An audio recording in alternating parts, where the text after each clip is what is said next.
Deepfakes. And Shamir, first of all, give that context. How easy or hard was that?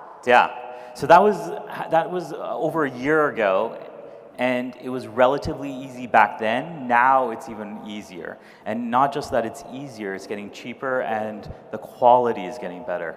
You were saying how your CTO just knocked one up in the airport in 15 minutes the other day. Yeah. Talk to us a little bit about Amber Video, because you've got a really interesting background. This isn't your bread and butter, deep fakes.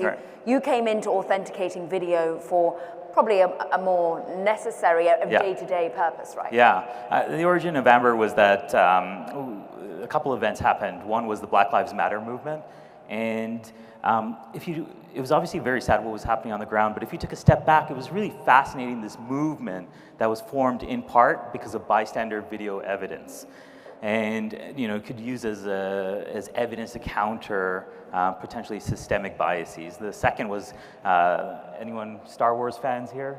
But Rogue One, they brought back to life two characters. One was Peter Cushing, went back to footage 22 years ago and modeled it on a human body, and he looked like any other human actor on screen. But it was also pretty stark that this technology is becoming democratized, and that wasn't a deep fake technology, but the technology overall is. And the third was all this talk about fake news. And we started thinking, what happens when there's fake audio? What happens when there's fake video? Could we just ignore the truth? Just the existence of fakes delegitimize genuine evidence, allows us to dismiss evidence. And so we didn't want that to happen. And so we really started to think, how can we authenticate video? Think about footage from security cameras or police body cameras. We didn't want due process to be undermined. And so when this footage kind of makes its way through, in prosecution, could any party, any stakeholder have confidence in the veracity of that video, that nothing has been altered? And that's really where we started the company. And very kindly, since the birth of your company and agreeing to come and join us today, you helped make a deep fake of our own. And we just want to, I haven't actually seen this. I want to now roll this video, and then you can talk through us how you made it. And you know what else is quite lumpy? Garbage piles on New York City streets. I mean, come on, nothing makes me want to wear an I Love New York City t-shirt more than when I get a big whiff of rotten sewage in the summer. And speaking of myths in Brooklyn, what's romantic about walking across the Brooklyn Bridge? It's so crowded, you can't even move. But the worst has got to be the Brooklyn Nets fans. I mean, come on, guys. When have they ever won a game? Losers. Surprise. This is not Caroline Hyde. I'm Nicole Sawyer, and this is a deep fake discussion. Joke's on you, Caroline. I faked you. Ha ha ha ha. Don't blame us, Nicole's idea. So I could see the face slowly morphing into my own. Yep. How do you go about doing, how quickly can this be not just those that run companies such as yourselves, but anyone and everyone on the street being able to make such things? So the first is let's talk about there's fake video. And that's we've seen, it doesn't have to be just deepfakes. Deepfakes is a subcategory of fake video. So when you think about the Nancy Pelosi video that was quite controversial, or the Jim Acosta White House intern video, that wasn't a deepfake, but it falls within this gamut of fake video. So a deepfake could be a fake video, synthetic audio. In this case, it used a technology called face swapping. Mm-hmm. Easily, you could download it off the internet. You can take footage of you, take footage of Nicole, put it into the system. You need maybe 10, 15 minutes of human work right now, and this is October 2019. It'll decrease, but you need 10, 15 minutes of human intervention, and then the cloud computing runs for maybe 12 to 24 hours. And if you see it, it's actually really, really good. There are very little lines, and what it was one face being swapped out for the other, making sure that the edges of the face, because both your faces obviously are different shapes, so it needs to blur in nicely. And it's really simple. Anyone can download the software off the internet, load up a server, cloud server, and produce this fake. The other component to this is we've obviously always had people sowing disinformation, creating propaganda. We've had Photoshop for a very long time. So creating fakes is not necessarily new. Obviously, creating fake audio, fake video in this really believable way that is imperceptible to human eyes and ears is new. But the other component is the ability to distribute fakes in seconds globally with algorithms that micro-target viewers and you know, if they're optimized for engagement, maybe they're trying to incite those users and keep them on the platform longer. And so it's not just creating, it's also the distribution. Creating, distribution, you're clearly looking at also from criminal elements and ensuring that video is what you're seeing when it comes to acts of crime. What do you think, therefore, is needed to tackle this growing issue? We're confronting it every day, we're debating it in the media and in public discourse, but do you think it's legislation that needs to work on this? Is it technology that needs to work on it? Or is it the people in the audience? Yeah, I think first things to really hammer home here is that this technology is amoral. You can use it for good purposes like creating satire, for bringing back Marilyn Monroe in the next feature film, but you can also use it for ill purposes. And so, you know, one of the areas that we've talked a lot about is the weaponization of this deepfake technology against women putting their heads into pornography. And that we really strongly feel that there's a legislative approach to this. I think ultimately, you can't legislate the software. You can't legislate against this technology. It is out there. It's getting better. People are releasing new versions, and you can't control what's on the internet. But I do think that being able to, you know, force the Facebooks, the Twitters, the YouTubes to be able to share that knowledge, I think is the first step. And so, are they sharing the knowledge? Because I know that they've been tagging videos, particularly related to child pornography. Not generally speaking for deepfakes. No, they each have their own silos and their own, you know, guidelines as to what they do when they even identify a fake. So even, you know, forget about deepfakes for a second. The Nancy Pelosi video, each platform took their own view on what to do with it. That could include removing it altogether, down-ranking it in the news feed, showing it less often, communicating that this has been flagged as a fake. So that's one approach. You know, secondly, I think that this software in the short term, midterm, this detection software we've built, or our people are building to like identify when there is a fake, at least to know that this is a deep fake, I think is important.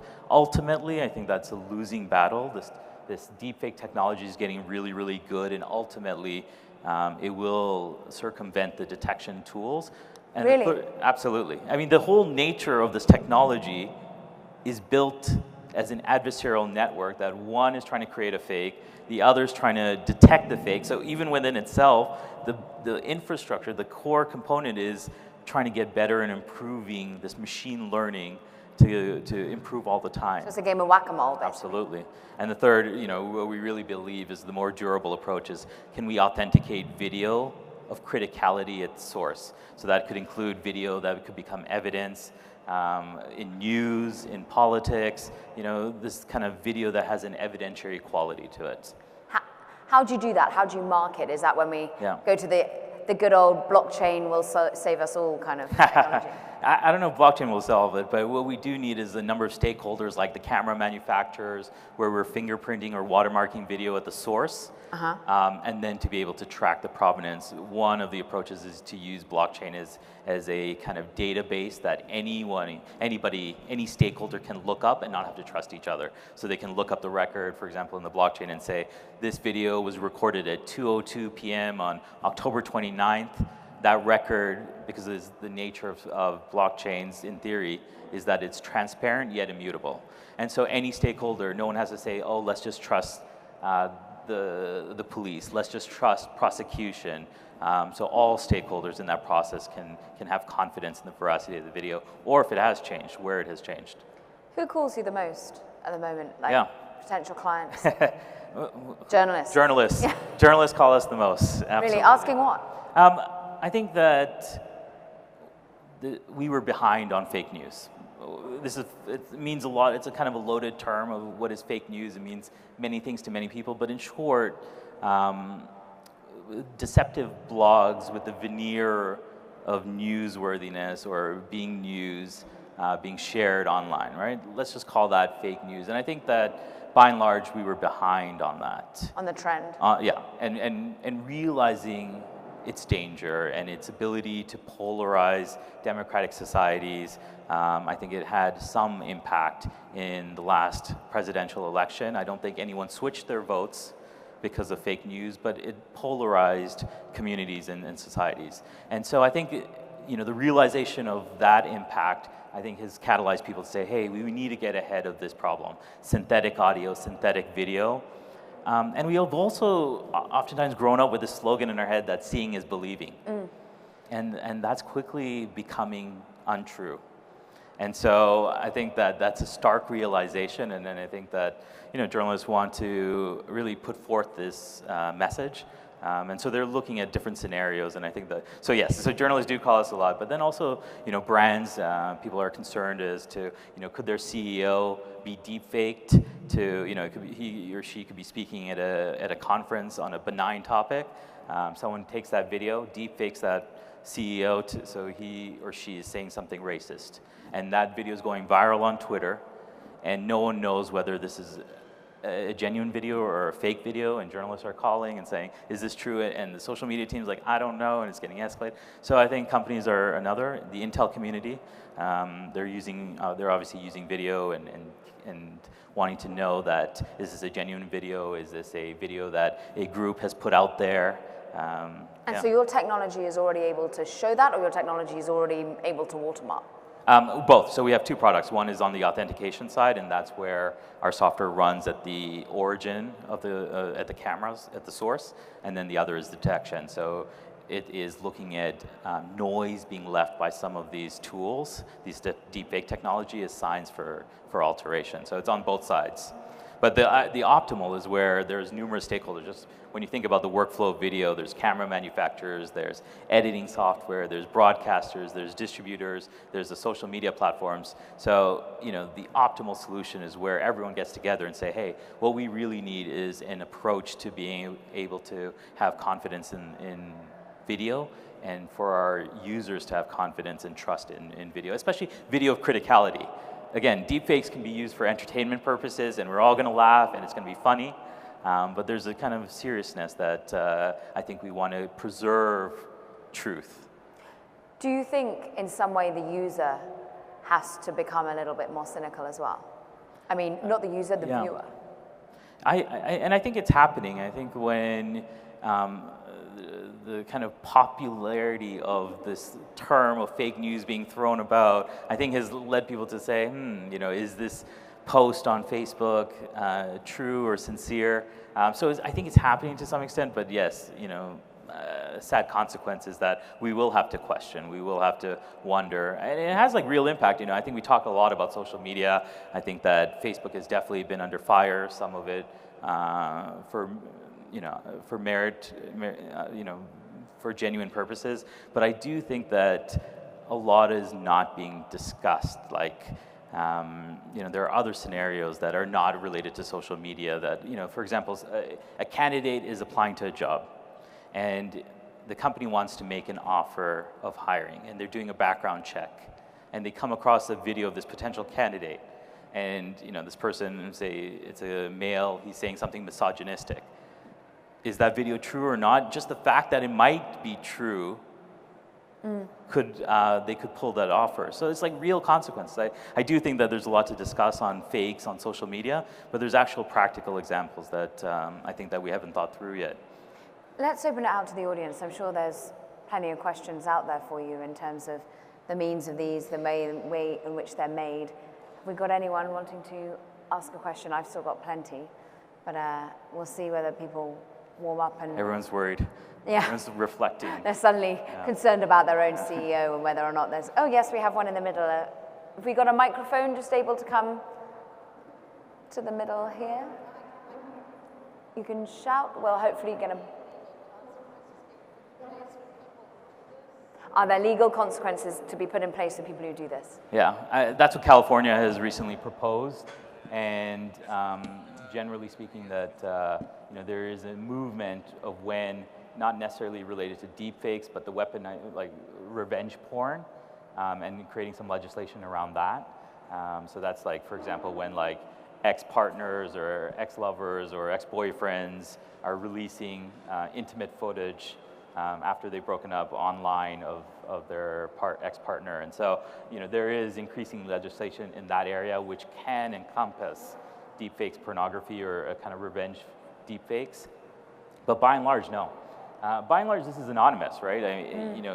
When you put a video online, you're not necessarily associated with it. You don't know where it's been created. You could just retweet it. You could get an email with a video in it. So you don't really know where it's coming from.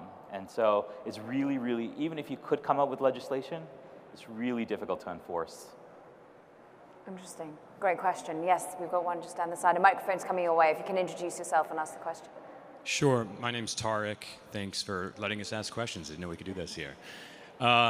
So my question, I think about this a lot. I have a 4.5-year-old daughter at home, and I know a lot of people like to say, oh, it's, I'm doing this for my kids and my grandkids, but this is a concern because I'm just curious what you think in 10 years, let's say, what this world actually looks like when it comes to consuming information, right? We will obviously be surrounded by fakes, deep fakes. We'll obviously be surrounded by real information. Presumably there'll be technology that starts to validate some of this. Yeah. But do you picture a world where my daughter, for instance, does research, looks for like a validation, or will it one day swing all the way back where maybe there's just trust for what's being put out there? I by and large am not optimistic that consumers or the average user is going to validate each ad, each post, each video, each audio. It's just much too much work. I hope that there are checks and balances before it actually gets to the viewer's eyeballs or ears. I think where I'm seeing it is that the pendulum's swinging back to smaller groups, smaller, more intimate groups that there's an inherent trust because you know the other people in that group. So I think that might be one of the outcomes. Next question at the back for us. Oh, and at the front here. Thank you very much. Thanks, Carl. Thanks for your talk. It's very interesting stuff. I was curious, do you think, going back to like smaller groups, I agree, things probably head that way. Do you think that it destroys our ability to move larger societies and make sure that they're all aligned in what we're performing as a society to get together and really have a democracy? Or do you think that that actually enables us to have a more meaningful democracy built around smaller groups of people who have a bigger idea? No, I think by and large it's worse. When I look at the last, say, I look at the 20th century, the 21st century, I think one of the big difference for us is there's been a massive improvement in the quality of life, in life expectancy, decrease in infant mortality, and this has been, in our view, because of a kind of a tacit agreement on the scientific method, that evidence-based conclusions should reign supreme. And that's how we've tackled some really, really large challenges in the last 100 years. And what concerns me is if we regress to a more tribalistic state, that in a world of fakes, in a world of fakes and where we can't have a consensus around what is fact, then we will regress to using the lens of the tribe, our past experiences, to decide whether this is true or false. And I think it is definitely a step backwards. It is concerning to us. And when people start using their own biases as a lens to view what is truth, I think we've seen this in the past. We've seen many, many situations, and the kind of consistent march towards a more meritocratic society will be in jeopardy. To that end, we talk about democracy, but you've lived in many countries, yeah. Canada, Middle East, Europe, America. What about those that are calling you from different nations and some that aren't democracies, and whether that really factors at all? It's not just democracies. I think many governments are concerned. The intel community all over are pretty concerned. They know that they've seen this kind of technology rise over the last X years, and so they are concerned about, just because a lot of decisions are made. So, if you have video evidence, do you send, in a kind of intel context, do you send troops? Do you send, what are you doing based on that evidence? But if the evidence is false or there's doubt on the evidence, I think it jeopardizes the subsequent decisions. And so, definitely people all over the world are concerned. It's not just a democratic issue. I think that when you look at different countries, what's important to them, I think everyone is of the belief that that video is a kind of key way to communicate.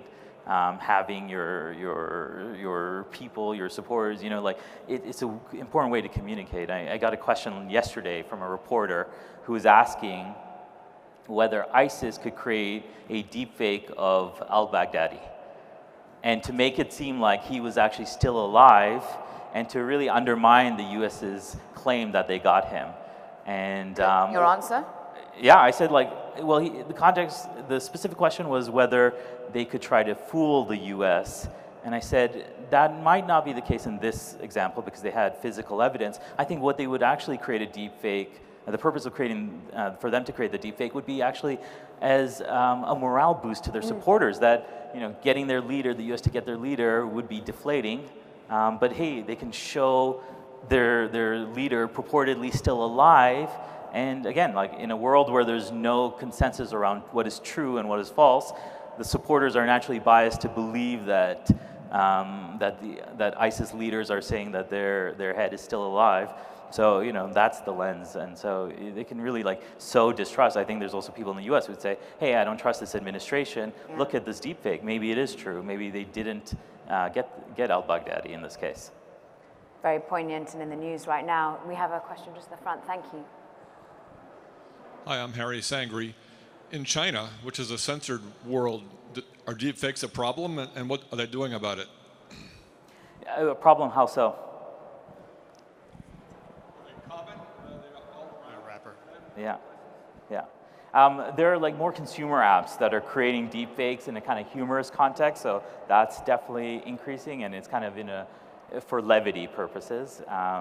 We haven't seen a huge amount of deepfakes really to undermine the government yet. Again, this technology is still pretty novel. It's still you're still able visually to see whether this is a fake. So we haven't seen it. We think that it will happen. It will happen, but we aren't seeing a huge swath for, say, malicious purposes in China right now. Let's end on an optimistic note. Yeah.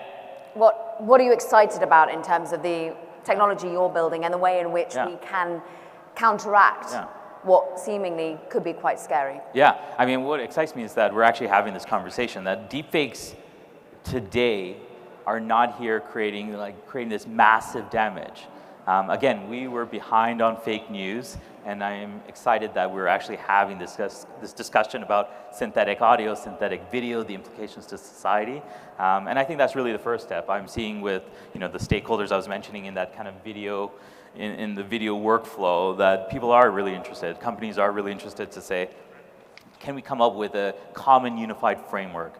How to address a deepfake, how to authenticate video, what to do when there is a fake. So that gives me optimism. Well, we're excited to see how Amber Video leads that charge. Yeah. And Shamir, thank you very much indeed. Please do give it up for Shamir, Allibhai, and for your questions.